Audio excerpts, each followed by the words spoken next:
Hello everyone, welcome back to my channel. अगर आप मेरे चैनल पे नए हैं तो चैनल को सब्सक्राइब कर दीजिए।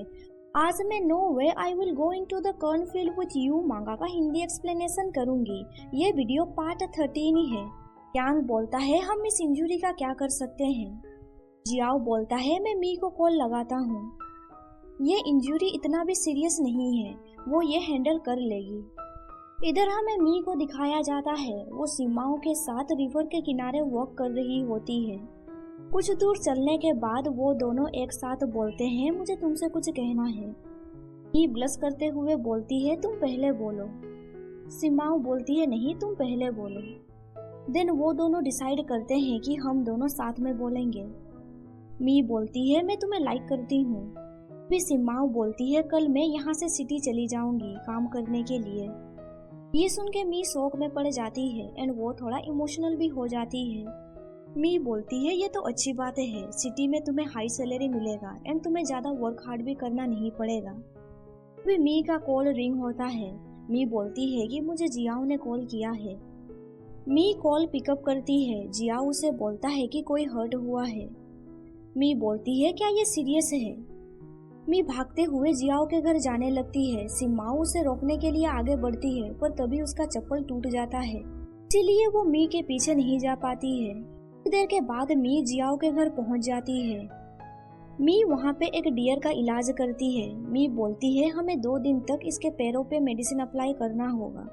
जब इसका चोट हील हो जाएगा तब हम इसे रिलीज कर देंगे। तभी यांग मी को बोलता है क्या तुम रो रही थी, तुम्हारे आंखें लाल दिख रहे हैं। ये सुन के मी चिल्ला के बोलती है तुम ये क्या बकवास कर रहे हो। यांग उसे टीज करते हुए बोलता है तुम रो रही थी, तुम एक छोटी बच्ची की तरह रोती हो। ये सुन के मी गुस्से से अपने हाथों में कैबेज लेके उसका पीछा करने लगती है। यांग उसे बोलता है तुम अडल्ट हो चुकी हो फिर भी तुम रोती हो, ये कितनी शर्म की बात है। जियाओ किसी को कॉल करता है, उसे शोर सुनाई देता है मी क्या तुम मुझे मारना चाहती हो।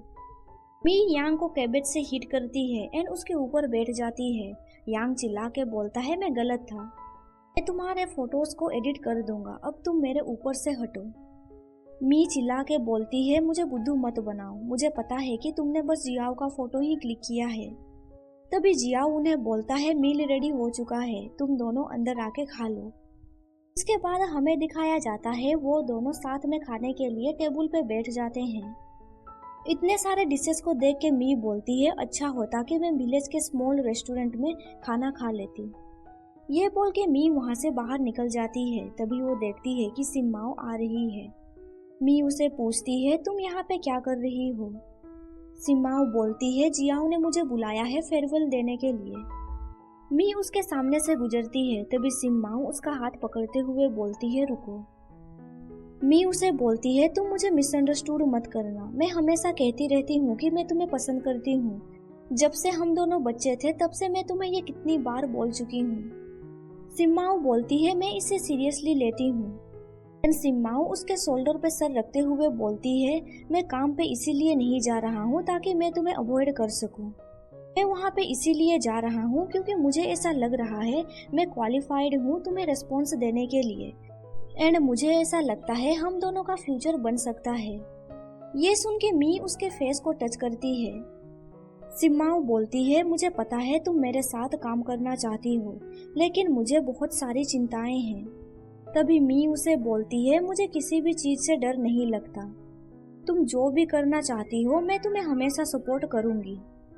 हम दोनों साथ मिलके कड़ी मेहनत करेंगे, इसीलिए तुम्हें चिंता करने की कोई जरूरत नहीं है।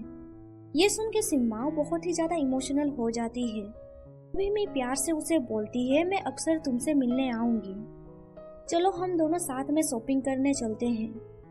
देन हम दोनों साथ में बाथ हाउस भी जाएंगे एंड साथ में खाना भी खाएंगे। हम दोनों को यांग भी देख रहा होता है।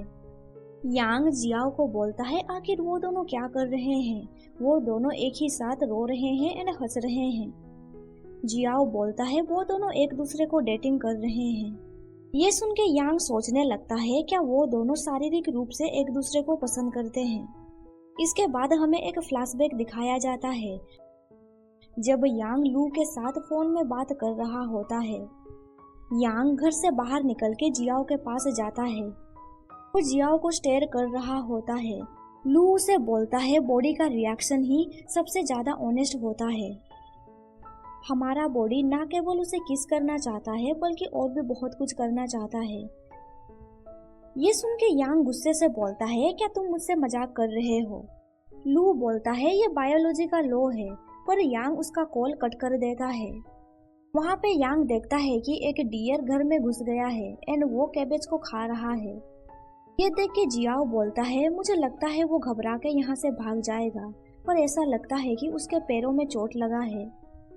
उस डियर को स्टेयर करते हुए यांग बोलता है, ऐसा लग रहा है हमने इसे पहले भी माउंटेन्स में देखा था। उसके फोरहेड में व्हाइट हेयर है।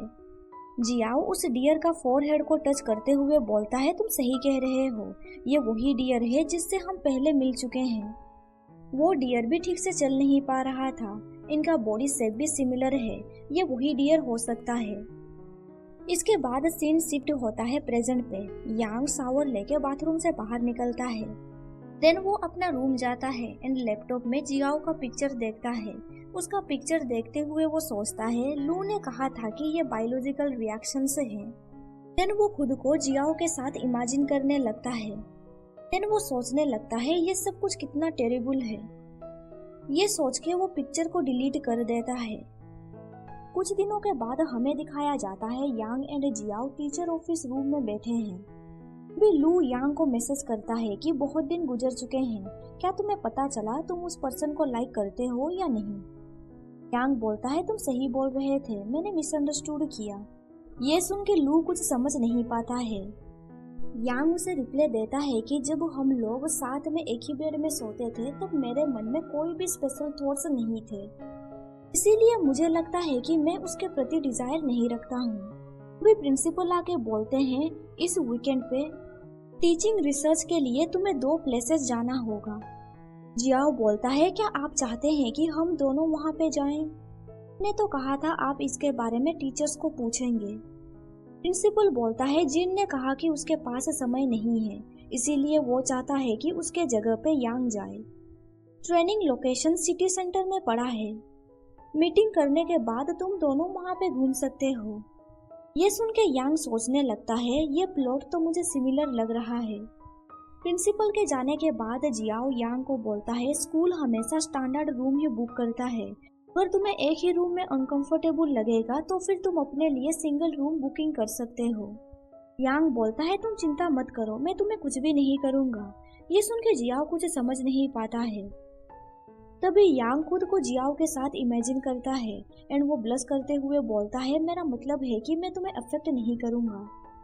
इसके बाद हमें दिखाया जाता है वीकेंड पे वो लोग सिटी जाते हैं ताकि वो दोनों टीचर मीटिंग अटेंड कर सके। मीटिंग खत्म होने के बाद वो दोनों होटल पहुंचते हैं। रिसेप्शनिस्ट बोलती है, मैं आप दोनों से माफी चाहती हूँ, आपने जो स्टैंडर्ड रूम बुकिंग किया था वहाँ का वाटर पाइप में प्रॉब्लम है, उसका अभी रिपेयरिंग चल रहा है, आपको दूसरे रूम में जाना पड़ेगा। सुन के यांग परेशान होकर सोचता है, मुझे पता था।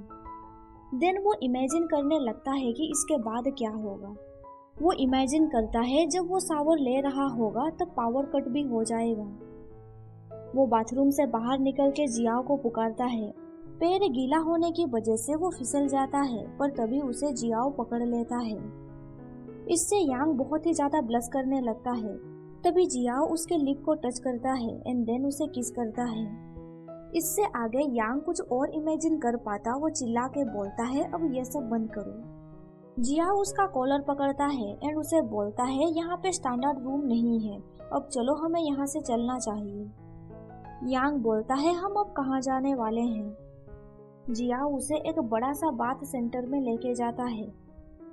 वो दोनों बाथ हाउस में एंटर करते हैं। अंदर का नजारा देख के यांग तो हैरान ही हो जाता है। वो सोचने लगता है, क्या मैं फ्यूचर में आ गया हूँ? ये बाथ सेंटर है या फिर एक पैलेस? रिसेप्शनिस्ट उन्हें बोलता है, जेंटलमैन तुम दोनों इस रिस्ट बैंड को पहन लो। जियाओ यांग को रिस्ट बैंड पहनाते हुए बोलता है, तुम इसे पहन लो एंड इसे उतारना मत। यांग को ये सब कुछ बहुत ही ज्यादा अमेजिंग लग रहा था। उस रिस्ट बैंड में एक नंबर लिखा हुआ है। रिसेप्शनिस्ट उन्हें जूते पहनने के लिए देता है। उस रिस्ट बैंड की मदद से वो दोनों चेंजिंग रूम में जाते हैं। वहाँ पे यांग देखता है कि सब लोग खुले में अपने कपड़े उतार रहे हैं। हमें दिखाया जाता है यांग अपने कपड़े उतारता है। तभी जियाओ उसके पास आता है एंड बोलता है, क्या तुम रेडी हो गए? मैं कब से तुम्हारा वेट कर रहा हूँ। तो बिना कपड़ों के देख के यांग बोलता है, मैं रेडी नहीं हुआ हूँ। जियाओ बोलता है, ठीक है, मैं डोर के पास तुम्हारा वेट कर रहा हूँ।